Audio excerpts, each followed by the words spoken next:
இந்த ஆடிக்கு நம்ம சென்னை சில்க்ஸ்ல up to 50% off combo offer, uniform sari collections எல்லாம் சேர்ந்து சேவிங்ஸும் பிளாஸ்ட், கலெக்ஷன்ஸும் பிளாஸ்ட். நம்ம தி சென்னை சில்க்ஸ். தமிழ்நாட்டுல எல்லாமே சேஞ்ச் ஆயிடுச்சு. உங்க நகையையும் சேஞ்ச் பண்ணுங்க. உங்க பழைய நகைக்கு கிராமுக்கு 150 ரூபாய் கூடுதலா வாங்கி புது நகை எடுத்துக்கோங்க. அதே கம்மி சேதாரம் தான் உங்க லலிதால மட்டும்தான். நம்முடைய முதலமைச்சர் அவர்களுக்கு ஒரு ஸ்பெஷல் தேங்க்ஸ். இன்னைக்கு தமிழ் தாய் வாழ்த்துக்கிறது நம்முடைய உரிமை. அந்த உரிமையை இன்றைக்கு நீங்கள் நிலைநாட்டி இருக்கிறீர்கள்.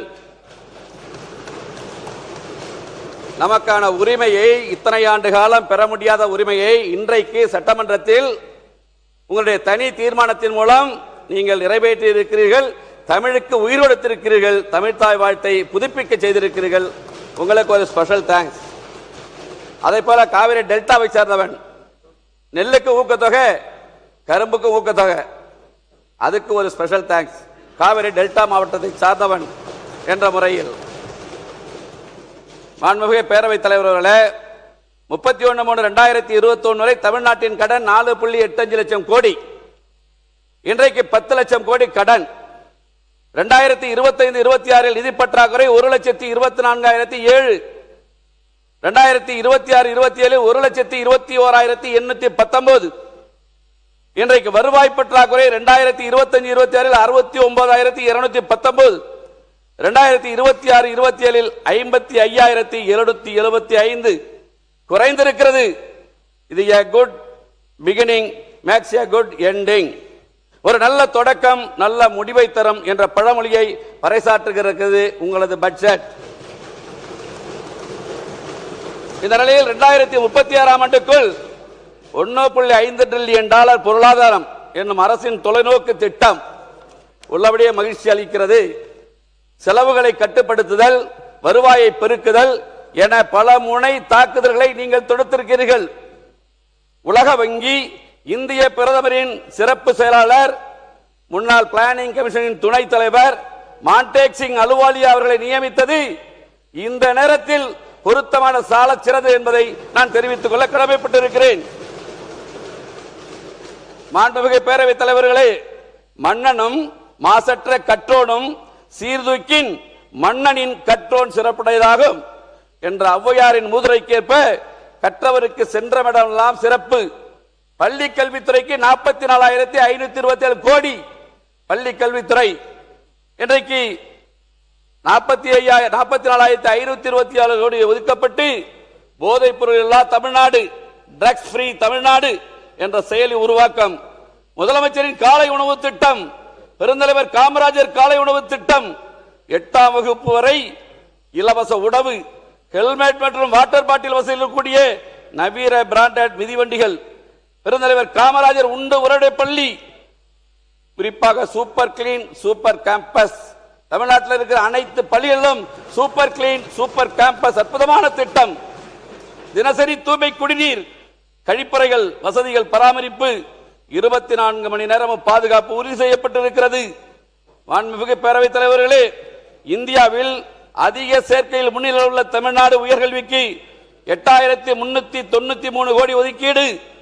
வெற்றி மடிக்கணினி திட்டம், பல்வேறு சமூக மதங்களைச் சார்ந்த இளைஞர்களை ஒன்றிணைக்கும் தமிழ்நாடு சுடர் TN சுடர் திட்டம், குறிப்பாக சீர்மிகு சட்டப்பள்ளி தரத்தில் school of excellence of law, 300 மாணவர் சேர்க்கையுடன் சட்டக்கல்லூரி மதுரையில் ஆரம்பிக்க இருப்பது தென் மாவட்ட மக்களுக்கு, இளைஞர்களுக்கு ஒரு வரப்பிரசாதம் என்பதை இந்த நேரத்தில் நான் தெரிவித்துக் கொள்ள கடமைப்பட்டிருக்கிறேன். மாண்புமிகு பேரவைத் தலைவர்களே, இளைஞர் நலன் மற்றும் விளையாட்டுத்துறைக்கு 1,051 கோடி. அதே போல மாண்புமிகு பேரவைத் தலைவர்களே, பெண்களுக்கு, கருவுற்ற பெண்கள் மகப்பேறு நெருங்கும் வேலை மையங்களிலே தங்கி கட்டணம் இல்லாமல் உணவு, மருத்துவ உதவிகள், தொடர் மருத்துவ கண்காணிப்பு உள்ளிட்ட சேவை வழங்கும் பல்வேறு திட்டம், தாய் கேர் திட்டம், தொலைதூர மற்றும் கிராமப்புறங்களில் வாழும் மக்களுக்காக புற்றுநோய் பராமரிப்பு சிறப்பு மருத்துவ வழங்க மையம் கிளை ஹப் அண்ட் ஸ்போக் மருத்துவமனை அமைக்க உள்ளது. அரசு மருத்துவமனையை பிறக்கும் குழந்தைகளுக்கு 1 கிராம் தங்க மோதிரம் இல்லாத திட்டம், இதுவரை இல்லாத திட்டம். தாய் மாமன் தங்க மோதிரம் திட்டம், 1000 நடமாடும் முதியோர் சிகிச்சை மையங்கள், தடையில்லா மருந்து விநியோகத்தை உறுதி செய்த 100 கோடி ஒதுக்கீடு. மருத்துவ நல்வாழ்வுத்துறைக்கு 23,357 கோடி ஒதுக்கீடு. குறைவற்ற செல்வமாக்க உறுதி செய்யப்பட்டுள்ளது. மேலும் 25 கால்நடை மருத்துவமனைகளை பல்லோக்கு மருத்துவமனையாக நம்முடைய அமைச்சரை விட சொல்லியிருக்கிறேன். எங்க மாவட்டத்துக்கு ஒன்று கொடுங்க, என் தொகுதிக்கு ஒன்று கொடுங்க, கோரிக்கை வச்சிருக்கேன். செஞ்சு கொடுங்க முதலமைச்சர் மூலம் நான் உங்களை கேட்டுக்கொள்ள கடமைப்பட்டு இருக்கிறேன். அத்தோடு மாண்புமிகு பேரவைத் தலைவர்களே, 5 நிமிஷம் தான் போயிருக்கு.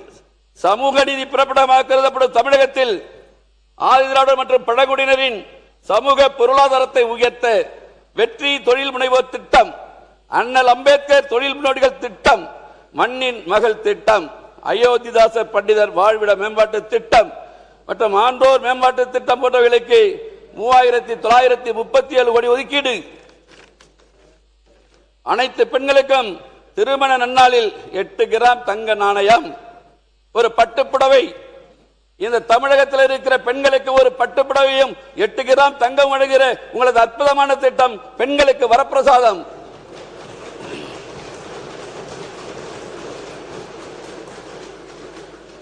மாண்புமிகு பேரவைத் தலைவர் அவர்களே, அரசு பொறுப்பேற்றவுடன் 14,790 நபர்களுக்கு வேலை வாய்ப்புகளை உருவாக்குதல், 33,062 கோடி ரூபாய் மதிப்பிலான 7 புரிந்துணர்வு ஒப்பந்தங்கள் கையொப்பமாகி உள்ளது. செயற்கை நுண்ணறிவு தொழில்நுட்பத்துடன் விளங்கும் வழிகாட்டி 3 என்றும் தொலைநோக்கு புதிய சேவை திட்டம்.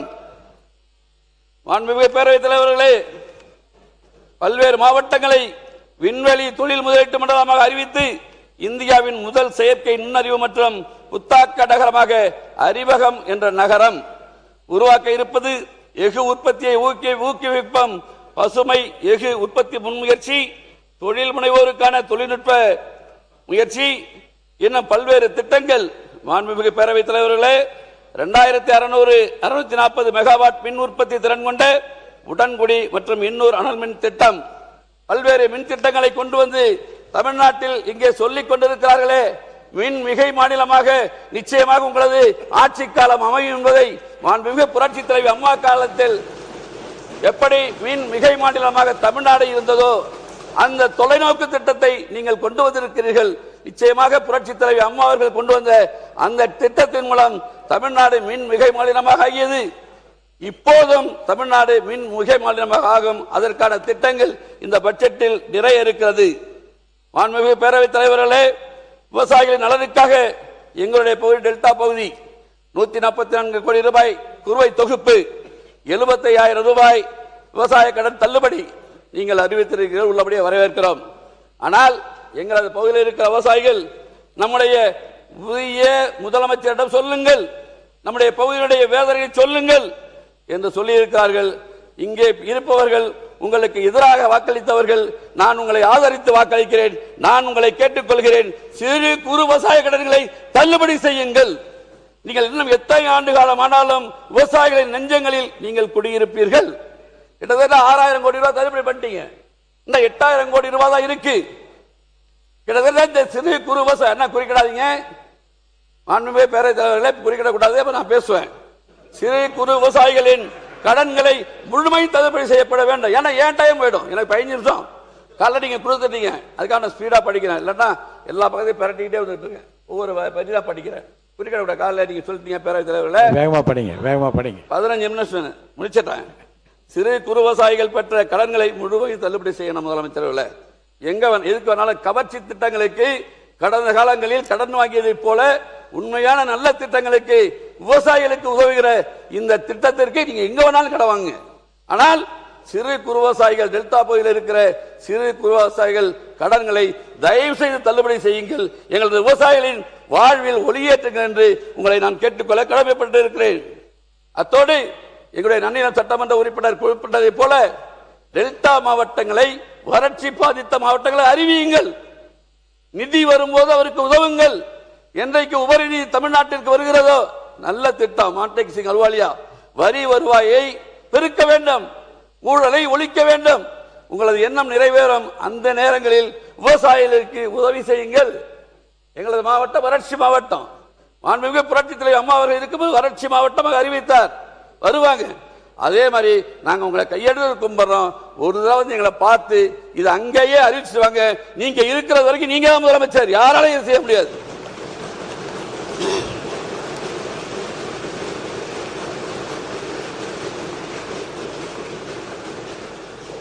நிறையா இருக்குது, பேரத்தில் பார்க்குறாங்க. கடைசி சப்ஜெக்ட் வந்துடுறாங்க. இப்போ வாட்டாள் நாகராஜ் இன்னைக்கு அத்திப்பள்ளியில் தமிழ்நாட்டில் இந்த வண்டி வரக்கூடாது, இன்னைக்கு வாட்டாள் நாகராஜ் சொல்லியிருக்கிறார். மாண்பு உறுப்பினர் கொஞ்சம் அந்த பிரச்சனைக்குள்ள போகல. 5 தனி தீர்மானங்கள் இந்த சட்டமன்றத்தில் மேகதாது காவேரிக்காக நிறைவேற்றப்பட்டிருக்கிறது. திராவிட முன்னேற்ற கழக ஆட்சி காலத்தில் தனி தீர்மானம், அண்ணா திராவிட முன்னேற்ற கழக ஆட்சி காலத்தில் தனி தீர்மானம், இன்றைக்கு நம்முடைய முதலமைச்சர் அவர்கள் ஆட்சி காலத்தில் தனி தீர்மானம். சுப்ரீம் கோர்ட்டுக்கு போயாச்சு. நம்முடைய முதலமைச்சர் பெங்களூர் விஜயத்தை பற்றி நிறைய பேர் பல்வேறு கருத்துக்கள், ரொம்ப வெளிப்படையா தமிழ்நாட்டுக்கு ஒரு தலைவர் நான் ஏத்துக்கிற தமிழ்நாட்டு மக்களுக்காக என்று சொன்ன ஒரே தலைவர் மாண்புமிகு முதலமைச்சர். அப்ப அவருக்கு மட்டும் தலைகுனினா அங்க இருக்கிற நமக்கெல்லாம் தலைகுனியும் இல்லையா? ஒரு நாட்டினுடைய முதலமைச்சருக்கு தலைகுனிவு என்றால் 8.5 கோடி மக்களுக்கும் தலைகுனிவு, 234 சட்டமன்ற உறுப்பினர்களுக்கும் தலைகுனிவு, 40 பாராளுமன்ற உறுப்பினர்களுக்கும் தலைகுனிவு நான் எண்ணுகிறேன். 5 தனி தீர்மானங்கள். என்ன ஆச்சு? அனைத்து கட்சி கூட்டம் நிறைய பேர் சொல்றாங்க என்ன ஆச்சு, அதனால என்ன ஆக போகுது? தனி தீர்மானம் போட்டாச்சு, ஃபர்ஸ்ட் பட்ஜெட் ஃபர்ஸ்ட் இதில் போட்டாச்சு. வேணாம் வேண்டாம் பேசி முடிச்சா டைம் போயிடும். இந்த தனி தீர்மானத்தினால என்ன ஆச்சு? எங்க கிராமத்தில் என்ன சொல்லுவாங்க அப்படின்னா, ஆபரேஷன் சக்சஸ், பேஷண்ட் டைட். 5 தனி தீர்மானம் அனைத்து திராவிட முன்னேற்ற கழக ஆட்சியில், அண்ணா திராவிட முன்னேற்ற கழக ஆட்சியில் போட்ட தனி தீர்மானத்தில் ஒன்றும் கிடையாது. நம்ம சட்ட போராட்டம் நடத்தணும், சுப்ரீம் கோர்ட்டுக்கு போகணும். இதுதான் இதுக்கு ஒரே தீர்வை தவிர பாராளுமன்ற உறுப்பினர்கள் அழைத்துக் கொண்டு பாரத பிரதமரை சந்திக்கணும். நம்முடைய முதலமைச்சர் கொடுத்த அழுத்தத்தின் காரணமாக ஒரு நாளைக்கு 3500 கனஅடி 15 நாளைக்கு கொடுக்கணும், 4 டிஎம்சி. கர்நாடகா அதை மதிக்குமா? கர்நாடகா மதிக்குமா சொல்லுங்க. எஸ்.எம். கிருஷ்ணா முதலமைச்சராக இருந்த போது மாண்புமிகு அம்மா சுப்ரீம் கோர்ட்டுக்கு போனாங்க. அன்னைக்கு தமிழ்நாட்டில் தண்ணி கிடையாது குடிக்கிறதுக்கு. சுப்ரீம் கோர்ட் ஒரு உத்தரவு போட்டுச்சு 6 டிஎம்சி கொடுங்கன்னு. கர்நாடகா ஏற்க மறுத்துச்சு. இதுக்கு ஒரு தீர்வு வரணும்னு வச்சுங்களேன். இங்க காங்கிரஸ் கட்சிக்காரங்களும் இருக்காங்க, ஆனா பாஜகவும் இருக்கு. எப்படி தமிழ்நாட்டில் 60 ஆண்டுகளுக்கு பின்னால் ஒரு மிகப்பெரிய அரசியல் மாற்றம் அண்ணன் சி ஜோசப் விஜய் தலைமையில் வந்ததோ,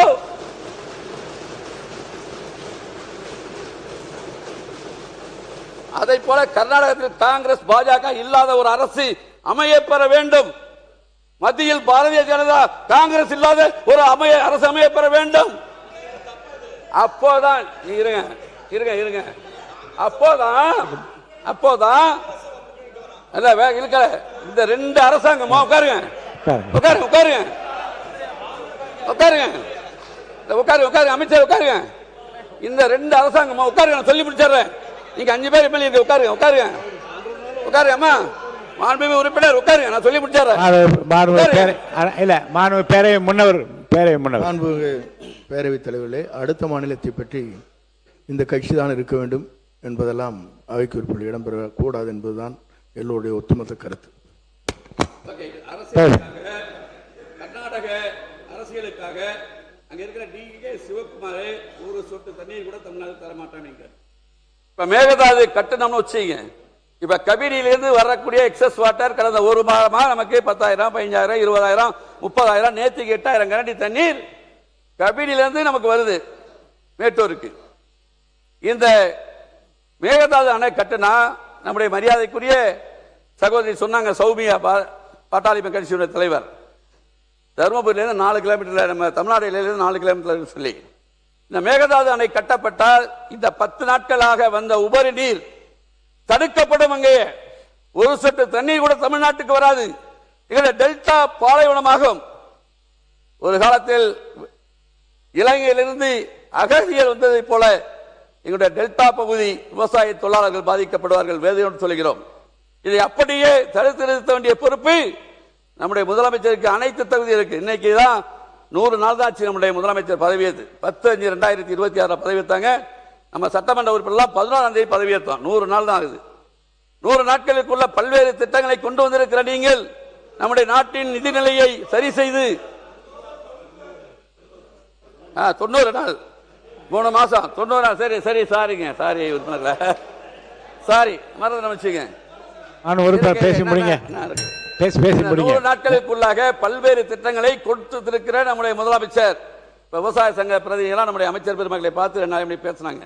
இவங்க நிறைய திட்டங்களை அவங்களுடைய இதெல்லாம் சொல்லியிருக்கதா டிஆர் பாண்டியன் போன்றவர் சொன்னார்கள். நான் நம்முடைய முதலமைச்சரை பார்த்து கேட்டுக்கொள்வது, எங்களுடைய விவசாய பகுதி ஜூன் 12ஆம் தேதி திறக்கப்பட வேண்டிய தண்ணீர் திறக்கவில்லை, இன்னமும் தண்ணி வருமா வராதா அப்படிங்கிற கேள்விக்குறி இருக்கு. எங்களுக்கு நீங்கள் இதை மட்டும் செய்து கொடுங்கள். அத்தோடு நம்முடைய கையில் அந்த வளம் இருக்கிறது. டெல்டா மாவட்டங்களில் ஆயிரக்கணக்கான ஏரிகள், குளங்கள், வாய்க்கால்கள், மிகப்பெரிய ஏரிகள் இருக்கிறது எங்கள் பகுதியில். மிகப்பெரிய ஒரு திட்டத்தை கொடுத்து பொதுப்பணித்துறையின் கீழ் ஒரு சிறப்பு அதிகாரியை தஞ்சாவூரில் நியமித்து அங்க இருக்கிற அனைத்து குளங்கள், ஏரிகள், வாய்க்கால்கள் மழைக்காலங்களில் இது போன்ற உபரி நீர் வருகிற காலங்களில் அதை தேக்கினால் எங்களுடைய டெல்டா மீண்டும் புத்துயிர் பெறும். குடிக்க தண்ணி கிடைக்கல. நாகப்பட்டினம் உப்பு தண்ணி 200 அடிக்கு எங்க போர்லாம் போயிடுச்சு. இதை எடுக்க எடுக்க கடல் தண்ணி இருக்கு அடக்க அதிகம். அந்த பிரஷர்ல எங்க நீடாமங்கலம் நீடாமங்கலம் வருது. அதனால ஒரு குடிநீர் கிடைப்பதற்கு வழிவகை செய்ய வேண்டும். அனைத்து திறமைகளையும் ஒருங்கே பெற்றிருக்கிற நம்முடைய முதலமைச்சர், இளைஞர்கள் அமைச்சர்கள், இளைஞர்கள் சட்டமன்ற உறுப்பினர்கள், இளைஞர்களால் எதை வேண்டுமானாலும் செய்ய முடியும் என்று இருக்கிற இந்த நிலையில் எங்களையும் நீங்கள் காப்பாற்றுங்கள், எங்களுக்கு வாழ்வழிகளை சொல்லி முடிக்கிறேன். மன்னார்குடி சட்டமன்ற உறுப்பினர் அவர்கள் இங்கே பேசுகிற போது, இங்கே இருப்பவர்கள் எல்லாம் எதிர்த்து வாக்களித்தவர்கள், நான் ஆதரித்து வாக்களித்தவன், எனக்கு என்னுடைய இந்த கோரிக்கையை சொல்லுகிற கோரிக்கையை நிறைவேற்றி தாருங்கள் என்று சொன்னார்கள். All are equal in before house. 234 உறுப்பினர்களும் 234 உறுப்பினர்களுக்கும் சம உரிமையும் சம பங்கும் உண்டு. அதை ஏன் அவர் இப்படி பேசுகிறார்? அதை வார்த்தையை நீங்கள் எடுக்க வேண்டும். அதே போல மேகதாது பிரச்சனையில் அவர் பேசுகிற பொழுது தனி தீர்மானமே தேவையில்லை என்கிற அர்த்தத்திலே பேசுகிறார். அதையும் நீங்கள் கவனித்து அதையும் அவை குறிப்பிலிருந்து நிற்க வேண்டும் என்று கேட்டுக்கொள்கிறேன்.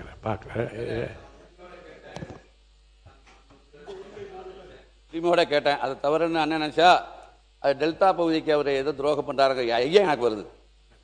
டெல்டா பகுதியை சரியா அவர் எடுத்துக்கல. நீங்க ஒரு கருத்தை சொன்னீங்க, நான் ஆய்வு பண்றேன். அதை பத்தி உட்காருங்க. நக்கீரன் டிவிக்கு சப்ஸ்கிரைப் செய்யுங்கள். உங்கள் ஆதரவே எங்கள் பலம். ஆசிரியர்களுக்கு நண்பனாகவும் மாணவர்களுக்கு ஆசானாகவும் திகழும் தேர்வு வழிகாட்டி. ஒவ்வொரு பாடத்திற்கும் அனுபவமிக்க ஆசிரியர்களின் துல்லியமான தெளிவான விடைகள். CNC இருக்கு, தேர்வு பயம் எதற்கு? இது தீரன் பப்ளிஷிங் ஹவுஸ் விற்பனை வெளியீடு.